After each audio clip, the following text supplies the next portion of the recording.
jeg gør, når jeg kommer om morgenen, det er, at jeg starter med at lægge mit campusnet login der. Der står, at nu er jeg logget ind. Det betyder, at så har jeg diverse valgmuligheder. Hvis jeg vil starte med en whiteboard gennemgang af et emne, så trykker jeg på kamera her, og så trykker jeg, når jeg er parat, så trykker jeg på record. Hvis jeg nu vil fokusere ned og have kameraet til at fokusere ned på det her domæne, som er der, hvor forelæsningen foregår, jamen så gør jeg jo sådan set bare det, jeg trykker på det domæne, og så fokuserer kameraet ned der, hvor jeg skal forelæse.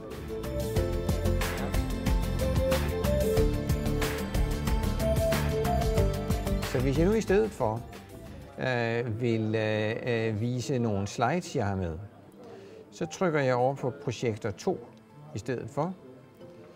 Så kommer med det samme mine slides op her, og jeg kommer ned i hjørnet. Når jeg er færdig, kan jeg så gå ned her og trykke på Take Snapshots. Der kan du se, at den bliver rød der. Nu tager jeg en til. Så kan man bagefter gå ind og se den skærm. Og den uploader jeg så på Campusnet, så de studerende kan gå ind og se, om det passer med, om de har fået deres noter rigtigt ned.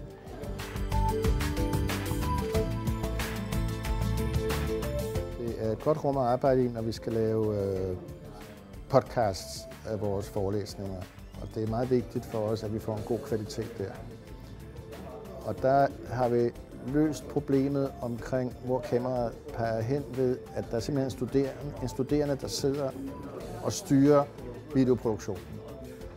Han sidder så nede bagved, og eftersom jeg bruger både overhead-projektoren og bruger whiteboarden, så er han nødt til at kunne skifte fokus.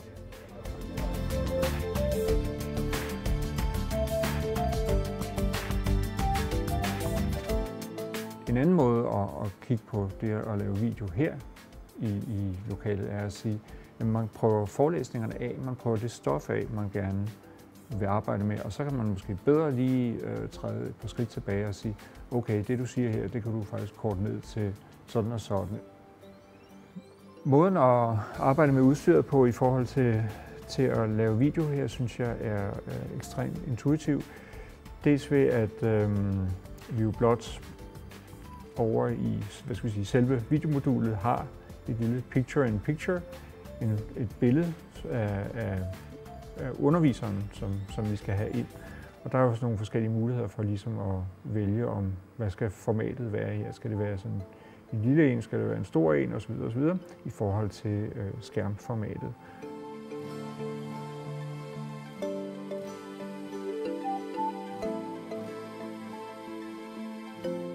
Når de studerende skal fremlægge vise, hvor langt de er kommet i deres projekt og deres prototype, så har de den liggende på deres telefon, som de så lægger herop under kameraet, og så kan alle følge med i, hvordan interaktionen på denne her prototype foregår. Så fra det her kamera, der bliver sendt en livestream op til vores projekter heroppe. Og det giver så de andre studerende mulighed for at kommentere på det arbejde, der er blevet lavet. Så ud over kameraet her, så har vi også mulighed for at benytte skærmen her, hvor vi har et billede fra kameraet. Og så kan vi jo påpege, hvis der er enkelte elementer, som vi vil kommentere eller diskuteres.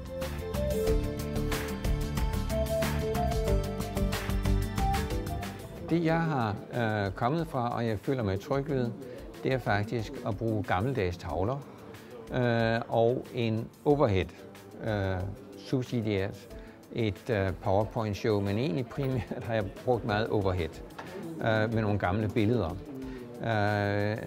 Og det, jeg gør nu, det er, at i stedet for tavlen bruger jeg den her whiteboard med optagelse, men alt det, jeg tidligere brugte med overhead, det har jeg nu scannet ind og lagt som nogle færdige filer på denne her smarte Wacom-sag her. Og der kan jeg så køre det igennem og tegne på mine overheads. Jeg kan også lave deciderede tegninger og køre matematik på det.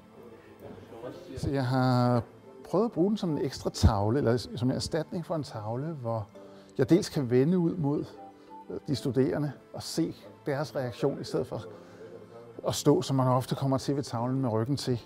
Og dels hvor jeg i sidste ende kan skrive det ud, eller gemme det som en pdf og aflevere det til de studerende.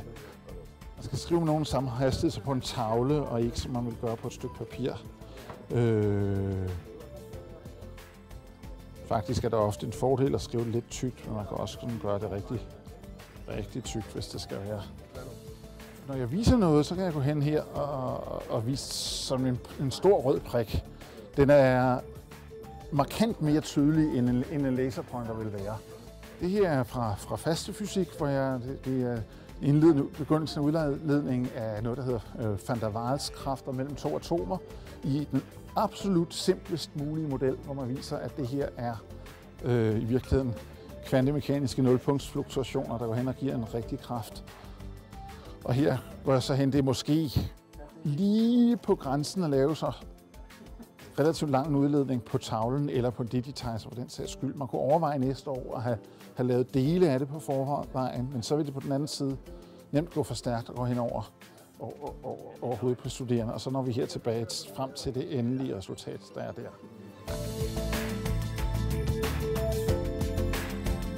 Når jeg har relativt lange udledninger, så kan jeg gøre det, at jeg har for eksempel den her fra Digitizeren op på den ene skærm, og så kan jeg fryse det, og så kan jeg også tage den op på den anden skærm uden at fryse. Så går jeg videre til næste side der. Så har jeg hele tiden den forrige slide liggende. Så kan jeg skifte frem og tilbage mellem de to skærme, eller svare på samme måde, som man normalt vil skifte mellem to tavler.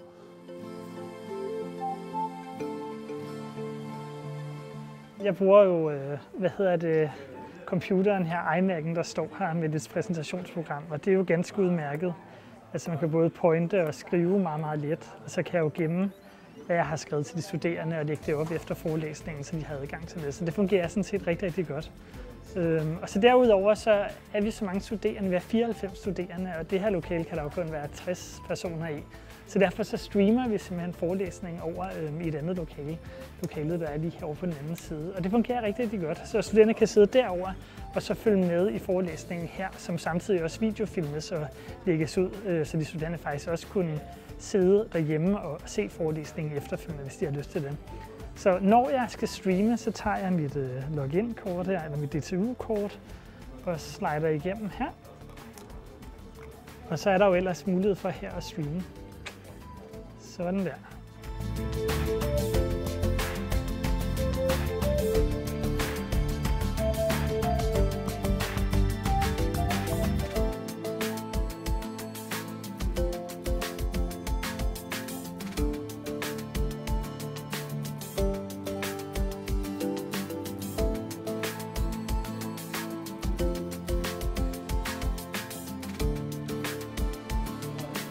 Så er jeg glad for muligheden for at lave quiz eller polls, hvor jeg gerne har 5 forskellige spørgsmål, og jeg stiller både diagnostiske quizzer, som afslører, hvor meget de ved før forelæsningen, og efterfølgende også quizzer, der finder ud af, hvor meget de har lært. Og det er meget nyttigt for mig at vide, hvad de kan, både før og efter indlæringsprocessen. Og desuden tror jeg også, det er til gavn for de studerende, at de får noget, de tænker over. Ofte i gruppearbejde, hvor de sidder omkring bordet, så sidder de og diskuterer, hvad er det korrekte svar på det her spørgsmål. Jeg ved, at de studerende sætter pris på det. Jeg har spurgt dem om det. Så det er en god måde at undervise på.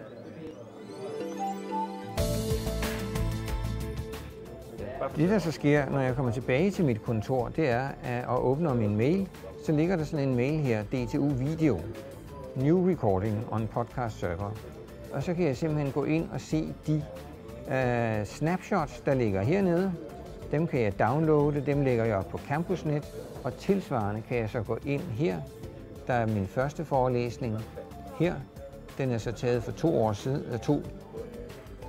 timer siden. Og så kan jeg trykke Publish på den.